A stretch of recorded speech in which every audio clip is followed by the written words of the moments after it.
ये कहानी है आइक नाम के मैजिशियन की, जो कि काम करता था डीमन लॉर्ड्स आर्मी के लिए और साथ ही महान मैजिशियन रोमबर्ग का पोता था।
इसे खाकर खत्म करो।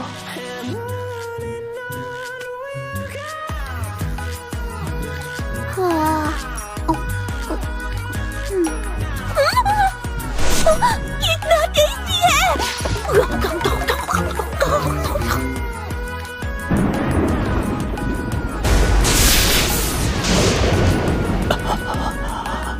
क्या हुआ? किले के इर्द गिर्द कड़कड़ाती बिजली को देखकर डर गए? खैर कोई बात नहीं, जो भी हो तुम एक इंसान ही तो हो।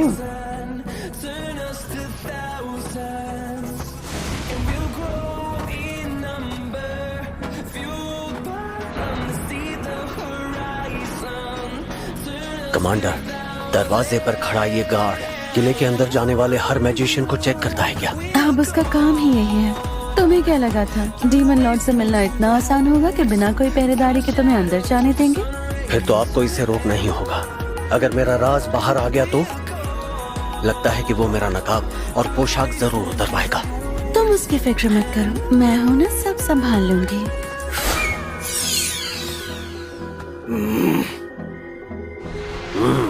इतना शानदार जादू रोमबर्ग के पोते से इतनी उम्मीद कर सकते हैं? तुम मेरे दादाजी को कैसे जानते हो? ऐसा कोई डीमन पैदा नहीं हुआ जिसने महान मैजिशियन रोमबर्ग का नाम न सुना हो। सालों बाद भी मेरे दादाजी को कोई भूल नहीं पाया। बातें करके वक्त जाया मत करो, डीमन लॉर्ड इंतजार कर रहे हैं। डीमन लॉर्ड का किला डोबरबर्ग बहुत ही बड़ा है। डीमन लॉर्ड की विशाल ताकत और जादुई शक्ति को दिखाने के लिए इसे ऐसा बनाया गया है। इसीलिए ये जगह बहुत ही विशाल है, जहाँ से इस वक्त मैं चलकर जा रहा हूँ। कमांडर, उनके पास पहुँचने तक और कितना चलना होगा? बस पहुँच ही गए। तुम यही सोच रहे हो ना कि मेरी उड़ने वाली शक्ति आखिर तुम्हारे पास क्यों नहीं है? नहीं नहीं, ऐसा कुछ नहीं है। ये इन्हें कैसे पता चला? मैं हमेशा से चाहता था उड़ने वाली शक्ति मेरे पास भी हो। मैं जादू से ऐसा कर तो सकता हूँ, पर इतनी अच्छी तरह से कंट्रोल नहीं कर सकता। ज्यादा से ज्यादा बस ऊंची छलांग मार सकता हूँ।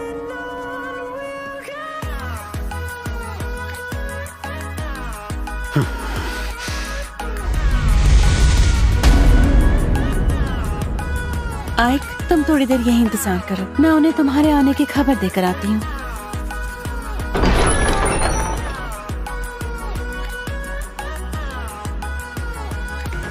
डीमन लॉर्ड डेरोकुटेन ने इंसानियत के खिलाफ जंग छेड़ दी है और साथ ही शैतानों को हर चीज में आगे कर दिया है।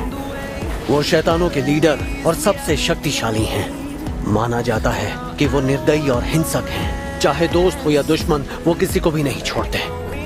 अगर उन्हें लगा कि कोई उनके काम का है तो चाहे वो कमजोर हो या उसे जादू ना आता हो, वो उसका इस्तेमाल कर ही लेते हैं। उनके लिए सिर्फ काबिलियत मायने रखती है। और इसी की नींव पर उन्होंने डीमन आर्मी खड़ी की। डीमंस की खासियत है कि वो किसी ऐरे गहरे के साथ काम नहीं करते।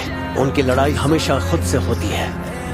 लेकिन डीमन लॉर्ड डेरोकोटेन ने इस सोच को बदल कर रख दिया और उसी डीमन लॉर्ड ने मिलने के लिए मुझे यहाँ बुलाया है। किस सोच में पड़े हो आए? अंदर आ जाओ।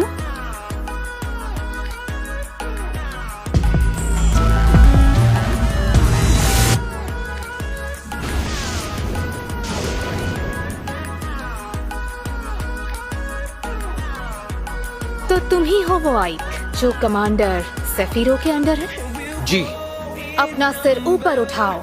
जी। मेरे किले में तुम्हारा स्वागत है। ये क्या डीमन लॉर्ड एक लड़की है? मैंने तुम्हारी ऐतिहासिक जीत के बारे में सुना कि एक हफ्ते में तुमने आर्सेनम पर कब्जा कर लिया। जी, मैंने बस वही किया जैसा मुझे कहा गया।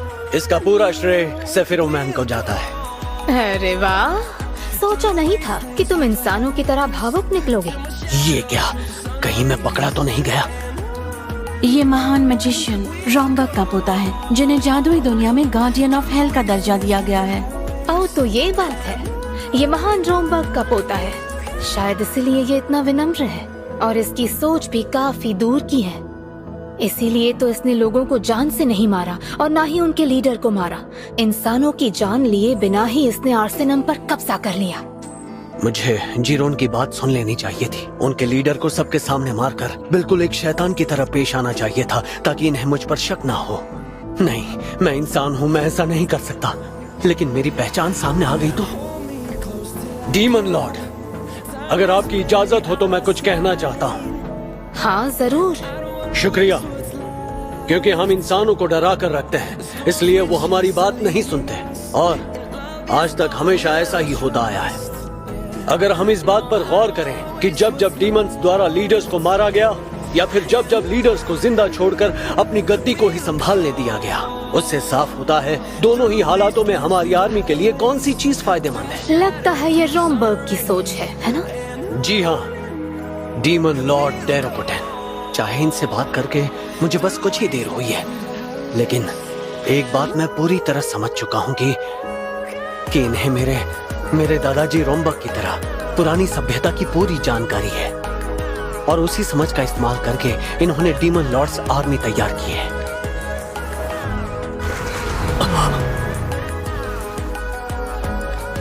ये बात तो साफ हो गई कि तुम बाकी डीमंस से बहुत अलग हो और अगली बार मैं तुम्हारे मास्क के पीछे छिपे चेहरे को देखना चाहूंगी। उम्मीद है कि तुम ऐसे ही काम करते रहोगे पूरी ताकत से।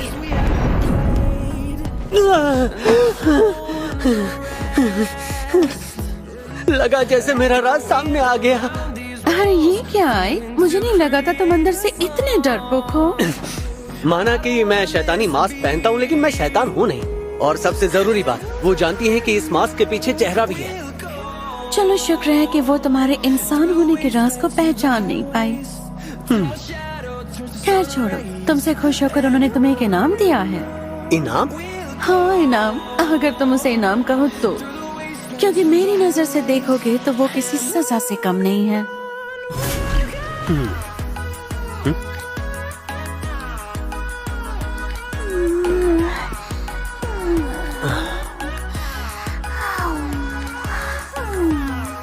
उठो। मुझे माफ कर दीजिए, मुझे माफ कर दीजिए। प्लीज मुझे जान से मत मारिएगा, मुझे गलती हो गई। आप जो कहेंगे मैं करूंगी, बस मुझे जान से मत मारिएगा। मुझे मारिएगा मत। अरे रोना बंद करो, मैं तुम्हें मारूंगा नहीं। नाम क्या है? 13?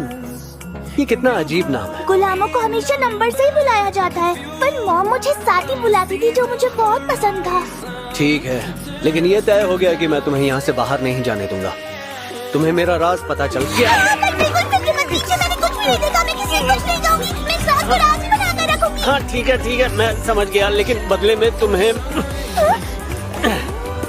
आपसे यहीं रहकर मेरे लिए काम करना होगा। तुम चाहो तो बेशक मना कर सकती हो, अगर पसंद नहीं आया तो। थैंक यू सो मच मुझे अपने साथ रखने के लिए। ठीक है, डील पक्की।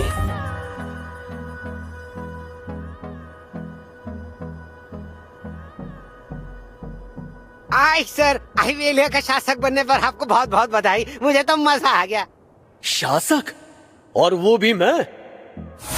इसमें इतनी हैरानी की बात क्या है? वो बात नहीं है, लेकिन आइवेलिया ही क्यों? क्योंकि वो आर्सेनम से आगे साउथ की ओर ही आता है और वहाँ के लोग जंग के लिए पूरी तरह तैयार हैं। क्या?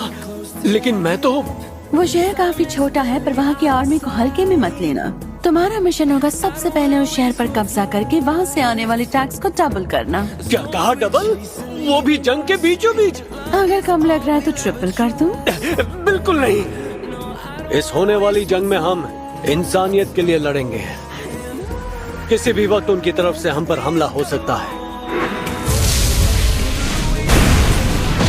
अगर कम लग रहा है तो ट्रिपल कर दूं? अब क्या करूं? जंग के बाद वाले नतीजे के बारे में कमांडर ने सोचा ही नहीं। सबसे पहले हमें दीवारों की मरम्मत करवानी होगी। चिंता मत कीजिए सर, मैं इसी वक्त अच्छे मजदूर और इंजीनियर को लेकर आता हूँ। दीवारों को तैयार होने में कितना वक्त लगेगा? कम से कम 6 महीने सर, इतना तो वक्त लग ही जाएगा। ये तो बहुत ज्यादा है। क्या करूं? रहने दूं? नहीं नहीं, अगर हमला हुआ तो हम 2 मिनट में ढेर हो जाएंगे। दीवारों की मरम्मत तो करवानी ही पड़ेगी। कोई तो रास्ता निकालना होगा। सिर्फ 1 महीना। 1 महीने के अंदर दीवारें तैयार हो जानी चाहिए। क्या? ये बिल्कुल नामुमकिन है सर। 1 महीने में कैसे होगा? बेशक हो जाएगा, क्योंकि हम सिर्फ इंसानों को इस्तेमाल नहीं करेंगे।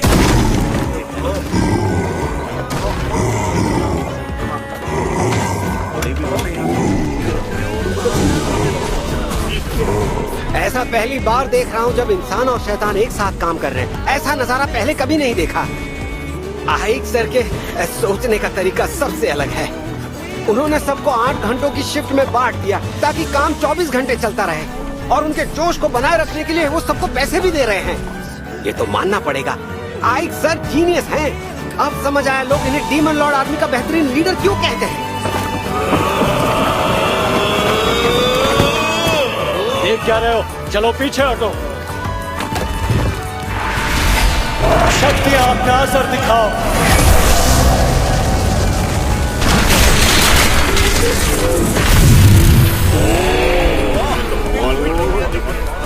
मुझे बस इनका साथ देना और सब कुछ ठीक हो जाएगा। बेवकूफ था जो इन्हें छोड़ने के बारे में सोचा।